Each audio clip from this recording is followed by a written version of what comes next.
ದಿನಗಳು ನಿನ್ನ ಪುಸ್ತಕದಲ್ಲಿ ಬರೆಯಲ್ಪಟ್ಟಿದೆ. Hallelujah, hallelujah. ಮನುಷ್ಯರು ಎಷ್ಟು ಸಲ ಹುಟ್ಟುತ್ತಾನೆ ಎಂಬುದನ್ನು ನಾವು ನೋಡುವಂತವರಾಗಿದೆ ಈ ವಾಕ್ಯದಲ್ಲಿ.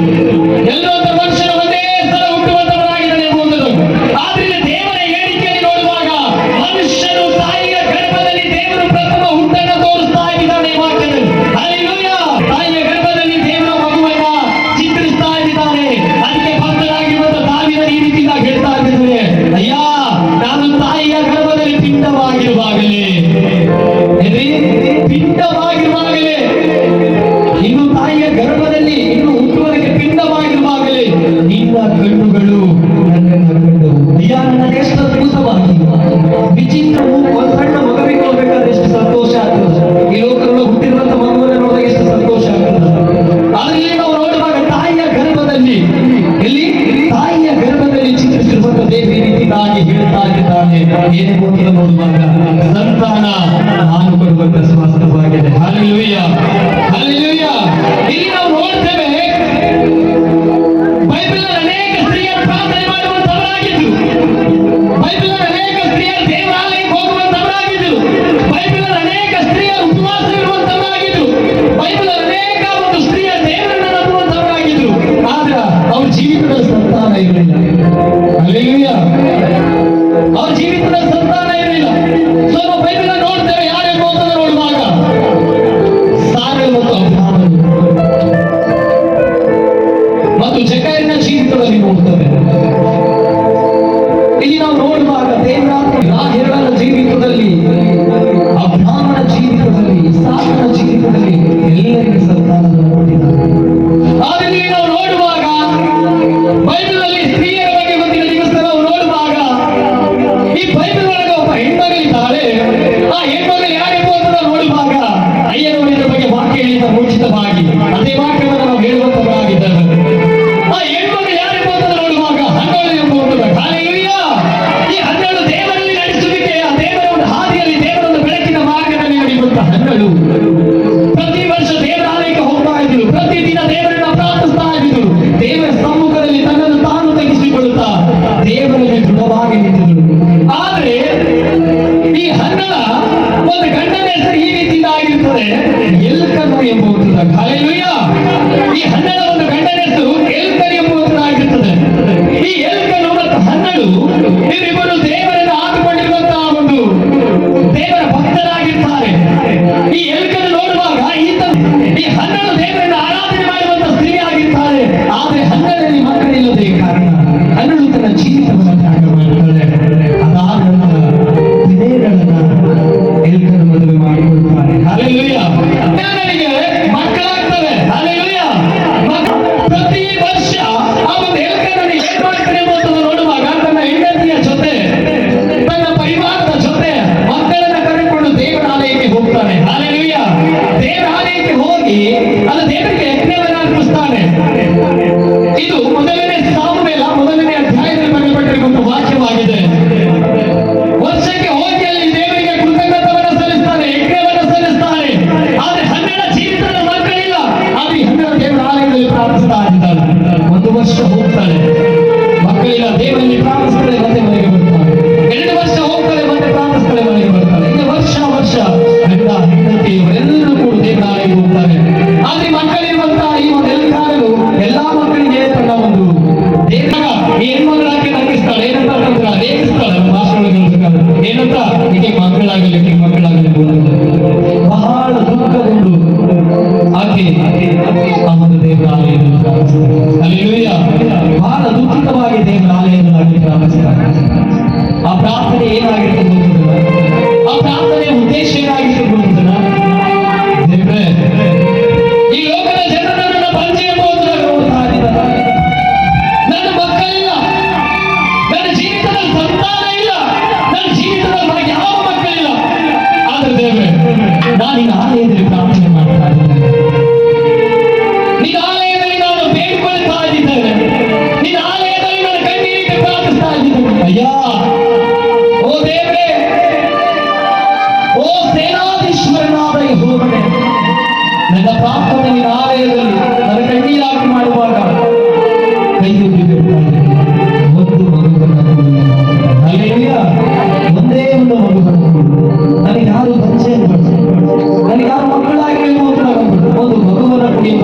ನೋಡುವಾಗ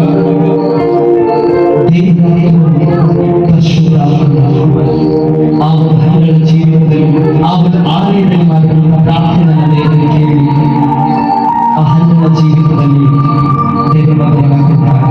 ಹಲ್ಲೆಲೂಯಾ. ಮಗುವನ್ನ ಕೊಟ್ಟಿರುವಾಗ ಆ ಹಣ್ಣು ಪ್ರಾರ್ಥನೆ ಹೀಗೆ ಹೇಳ್ತಾ ಇದ್ರೆ ದೇವರ ಹತ್ರ ಏನಂತ, ದೇವರೇ ಒಂದೇ ಒಂದು ಮಗುವನ್ನ ಕೊಡು, ಒಂದೇ ಒಂದು ಮಗುವನ್ನ ಕೊಡು. ಆ ಮಗುವಿಗೆ ಮನೆ ಒಳಗಡೆ ಬಿಡಲ್ಲ, ಆ ಮಗುವಿಗೆ ನೀನು ದೇವರ ಆಲಯದಲ್ಲಿ ಬಿಡ್ತಾರೆ, ನಿನಗೆ ಪ್ರತಿಷ್ಠೆ ಮಾಡ್ತೇನೆ. ಈ ಲೋಕದ ಜನರಿಗೆ ಏನ್ಬಾರ್ದು, ಬಂಜೆ ಎನ್ಬಾರ್ದು. ಆ ಮಗುವಿಗೆ ನೀನು ಆಲಯದೊಳಗೆ ಬಿಡ್ತಾರೆ, ನಿನಗೆ ಪ್ರತಿಷ್ಠೆ ಮಾಡ್ತೇನೆ. ಒಂದೇ ಒಂದು ಮಗುವನ್ನ ಕುಡಿಯುವುದು ನೋಡುವಾಗ ಆ ಹನ್ನೆರಡ ಪ್ರಾರ್ಥನೆಯನ್ನು ಕೇಳಿ ಸರ್ವಶಕ್ತನಾಗಿರುವಂತಹ ಯೆಹೋವನು ಹನ್ನೆರಡ ಪ್ರಾರ್ಥನೆಯನ್ನು ಕೇಳಿ ಮಗುವನ್ನು ಕೊಟ್ಟಿರ್ತಾರೆ. ಆ ಮಗು ತನ್ನ ತಾಯಿಯ ಎದೆ ಹಾಲನ್ನು ಬಿಟ್ಟಿರುವಾಗ ತಾಯಿ ಸಂತೋಷವಾಗಿ ಆ ಮಗುವನ್ನ ದೇವಾಲಯಕ್ಕೆ ಹೋದು ದೇವರ ಸೇವಕರ ಕೈಯಲ್ಲಿ ಕೊಡ್ತಾರೆ. ಹಲ್ಲೆಲೂಯಾ. ಹನ್ನೆರಡ ಜೀವಿತದ ಮಕ್ಕಳಿರಲಿಲ್ಲ, ಹನ್ನೆರಡ ಜೀವಿತದ ಆಶೀರ್ವಾದ ಇರಲಿಲ್ಲ. ಮಗನಾಗಿರಲಿಲ್ಲ, ಆತನ ಪ್ರವಾದಿಯಾಗಿದ್ದ. ಹಲ್ಲೆಲೂಯಾ. ಮಕ್ಕಳಿಲ್ಲ, ಒಂದೊಂದು ಗ್ರಾಮದಲ್ಲಿ ಅನೇಕ ಮಕ್ಕಳಿಲ್ಲ, ಆದ್ರೆ ದೇವಾಲಯಕ್ಕೆ ಹೋಗ್ತಾ ಇದ್ದೇವೆ, ದೇವಾಲಯದಲ್ಲಿ ನಮ್ಮ ಜೊತೆ ಕೂತ್ಕೊಳ್ಳೋದನ್ನ ನಿಂತ್ಕೊಳ್ಳೋದನ್ನ ನಾವು ನೋಡ್ತಾ ಇದ್ದೇವೆ. ಆದರೆ ನಮ್ಮ ನಿಮ್ಮ ಪ್ರಾರ್ಥನೆ ಏನಾಗಿದೆ, ನಮ್ಮ ನಿಮ್ಮ ಪ್ರಾರ್ಥನೆ ಏನಾಗಿದೆ, ನಮಗೋಸ್ಕರನೇ ಪ್ರಾರ್ಥನೆ ಮಾಡಿಕೊಳ್ಳುವಂಥದ್ದಾಗಿದೆ, ಪ್ರಾರ್ಥನೆ ನೋಡುವಾಗ ಇತರಿಗೆ ಮಾಡುವಂಥದ್ದಾಗಿದೆ. ಹಲ್ಲೆಲೂಯಾ. ಹಲ್ಲೆಲೂಯಾ. ಇತರಿಗೆ ಪ್ರಾರ್ಥನೆ ಮಾಡುವಂಥದ್ದಾಗಿದೆ. ಅದರಲ್ಲಿ ದೇವರ ಕನ್ನಡ ಜೀವಿತದ ಮಗುವನ್ನು ಕೊಟ್ಟಿರುವಾಗ ಆ ಮಗುವನ್ನ ದೇವಾಲಯದಲ್ಲಿ, ಅದು ದೇವರಿಗೆ ಜೀವಿತದ ಮಕ್ಕಳನ್ನು ಕೊಟ್ಟಿರುವಾಗ ನೀವು ದೇವರಾತ್ರಿಗೆ ಹೇಗೆ ಮಕ್ಕಳನ್ನ ದೇವಾಲಯದಲ್ಲಿ ಬಿಡ್ತಾ ಇದ್ದೀರಿ, ದೇವರ ಪ್ರಸಾದದಲ್ಲಿ ಬಿಡ್ತಾ ಇದ್ದೀರಿ, ದೇವರ ಹಾದಿಗೆ ನಮ್ಮ ಮಕ್ಕಳು ನಡೀತಾ ಇದ್ದಾರೆ, ದೇವರ ಸೇವೆಯಲ್ಲಿ ನಮ್ಮ ಮಕ್ಕಳು ನಡೀತಾ ಇದ್ದಾರೆ. ಈ ನನ್ನ ಜೀವಿತದಲ್ಲಿ ದೇವರ ಅನೇಕ ಒಂದು ದೇವರಾತ್ರಿಯ ದರ್ಶನಗಳಾಗಿದೆ. ಇವತ್ತಿನ ದಿವಸ ನಾನು ಇಷ್ಟೊಂದು ಚಿಕ್ಕ ವಯಸ್ಸಿನೊಳಗ ನೀವು ನಿಮ್ಮನ್ನ ಪ್ರಾಯದಲ್ಲಿ ನಾನು ವಾಕ್ಯ ಹೇಳ್ತೀನಿ ಅಂದ್ರೆ ದೇವರೇ ಕಾರಣವಾಗಿದೆ. ಹಲ್ಲೆಲೂಯಾ.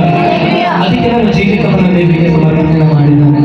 ಅನೇಕ ಮೂರ್ಖತನದಿಂದ, ಕೆಟ್ಟತನದಿಂದ, ಅಸೂಯತನದಲ್ಲಿ, ವಿಚಾರತನದಲ್ಲಿ ಲೋಕವನ್ನು ಬರೆದ ಜೀವಿತಗಳು. ಆದರೆ ಒಂದು ಚಿಕ್ಕ ವಯಸ್ಸಿನಲ್ಲಿ ಒಂದು ತೊದಲುವಂತಹ ನುಡಿಗಳು, ಒಂದು ತೊದಲುವಂತಹ ಮಾಯಗಳು ದೇವರನ್ನ ದೇವರ ಸೇವೆಯಲ್ಲಿ ನೇಮಿಸಿದ್ದಾನೆ. ದೇವರ ಸೇವೆಯಲ್ಲಿ ನನ್ನನ್ನು ನಡೆಸ್ತಾ ಇದ್ದಾನೆ. ನನ್ನನ್ನು ನಾನು ತಗ್ಗಿಸಿಕೊಳ್ಳಲ್ಪಡ್ತೇನೆ, ಯಾಕಂದ್ರೆ ನಾನು ಮಣ್ಣಾಗಿದ್ದೇನೆ. ಹಲ್ಲೆಲೂಯಾ. ದೇವರ ಆತ್ಮನಲ್ಲಿ ವಾಸ ಮಾಡುವಂತದ್ದಾಗಿದ್ದಾನೆ ಅಷ್ಟೇ.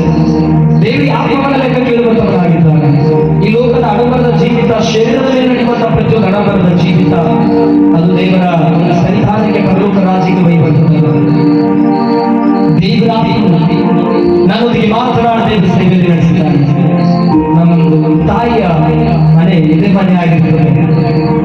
ಸೊ ಆಕ್ಚುಲಿ ಇದು ನಮ್ದು ಜೀವಿತ ಆತಂಕದ ಊರಾಗಿದೆ. ಈ ಕಡೆ ನಾನು ಇವಾಗ ಬರ್ತಿದ್ದೀನಿ, ಎಲ್ಲರೂ ನನ್ನ ಪರಿಚಯದಾರಾಗ್ತಾರೆ. ಹೆಸರು ಗೊತ್ತಿಲ್ಲ, ಎಲ್ಲರೂ ನನಗೆ ಗೊತ್ತಿಡ್ತೀನಿ, ಎಲ್ಲರೂ ನಮ್ಗೆ ಗೊತ್ತಿಡ್ತಾರೆ. ಎಲ್ಲರೂ ಒಂಥರ ಅದೇ ಪ್ರೀತಿ ವಿಶ್ವಾಸವನ್ನ ದೇವರ ವಾಕ್ಯದಲ್ಲಿ ನಡೆಸ್ತಾ ಇದ್ದಾನೆ. ಮತ್ತು ಸ್ಥಳೀಯ ಸಮಪಾಲಕರಿಗೆ ಕೂಡ ನಾನು ವಂದನೆಯನ್ನು ಸಲ್ಲಿಸುತ್ತೇನೆ. ಯಾಕಂದ್ರೆ ನೋಡುವಾಗ ನಿರ್ಣ ಗ್ರಾಮದಿಂದ ನನ್ನನ್ನು ಇಲ್ಲಿಗೆ ಬರಮಾಡಿ ವಾಕ್ಯ ಹೇಳುವುದಕ್ಕೆ ಅನುಮತಿಯನ್ನು ಕೊಟ್ಟಿದ್ದಾರೆ, ಪ್ರಾರ್ಥನೆಯಲ್ಲಿ ಭಜನೆಯಲ್ಲಿ ಅನುಮತಿಯನ್ನು ಕೊಟ್ಟಿದ್ದಾರೆ. ಸೊ ನನ್ನ ಜೀವಿತದ ಎಲ್ಲರೂ ಗೊತ್ತಿರ್ಬೋದು, ಇಷ್ಟು ಚಿಕ್ಕ ವಯಸ್ಸಿನೊಳಗೆ ಹೆಂಗಿರು ಸೇವಕರು ಹೆಂಗಿರು ಅಂತ ಹೇಳ್ತಾರೆ. ಇದು ದೇವರ ಉದ್ದೇಶವಾಗಿದೆ. ಇವತ್ತಿನ ದಿವಸ ಬನ್ನಳ್ಳಿ ಎಂಬುವಂತ ಗ್ರಾಮದಲ್ಲಿ, ನಮ್ಮೂರಿಂದ 5 ಕಿಲೋಮೀಟರ್ ದೂರ ಬನ್ನಳ್ಳಿ ಎಂಬುವಂತ ಗ್ರಾಮದಲ್ಲಿ ನಾವು ದೇವರ ಸೇವೆಯನ್ನು ಮಾಡಿದ್ದೇವೆ. ಅಲ್ಲಿ ಒಂದು ಪ್ರೇಯರ್ ಮೀಟಿಂಗ್ ಮಿನಿಮಮ್ ಇಲ್ಲ ಅಂತಂದ್ರೂ ನಮ್ಮ ಪ್ರೇಯರ್ ಮೀಟಿಂಗ್ ಅಲ್ಲಿ 700ರಿಂದ 1000 ಒಳಗೆ ಜನ ಬರ್ತಾರೆ. ತಾಲೂಕು ಚುಂಚೋಳಿ ತಾಲೂಕಿನ, ಬೀದರ್ನಿಂದ, ಹೈದರಾಬಾದ್ನಿಂದ, ಗುಲ್ಬರ್ಗದಿಂದ, ಅನೇಕ ಹಳ್ಳಿಗಳಿಂದ, ಊರುಗಳಿಂದ ಆ ಒಂದು ಸ್ಥಳದಲ್ಲಿ ಬರ್ತಾರೆ.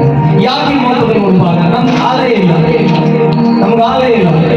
ಆ ಬ್ರಾಹ್ಮಣ ಯಾವ ರೀತಿ ನಾವು ಈ ಲೋಕದಲ್ಲಿ ಮನೆ ಕಟ್ಟಿಲ್ಲ, ಆ ರೀತಿ ನಮ್ಗೆ ಆಲಯ ಇಲ್ಲ. ಆದ್ರೂ ಬಂದಿದೆ ಸಂತೋಷದ ವಿಷಯ, ದೇವರ ಮನ ಸುವಾರ್ತಿಕರಾಗಿ ನೇಮಿಸಿರುವುದರಿಂದ ದೇವರ ವಾಕ್ಯವನ್ನು ನಾವು ಎಲ್ಲಾ ಸ್ಥಳಗಳಲ್ಲಿ ಸಾರುವಂತದ್ದಾಗಿದೆ. ಮತ್ತೆಲ್ಲ ಚರ್ಚ್ ಪಾಸ್ಟರ್ಸ್ಗಳಿಗೆ ನಾವು ಸಹಕಾರವಾಗಿದ್ದು ಅವ್ರ ಜೊತೆಯಲ್ಲಿ ನಡೆಯುವಂತವರಾಗಿದ್ದೇವೆ. ದೇವರ ಒಂದು ನಾವು ಕೂಲಿಗಳಾಗಿದ್ದೇವೆ.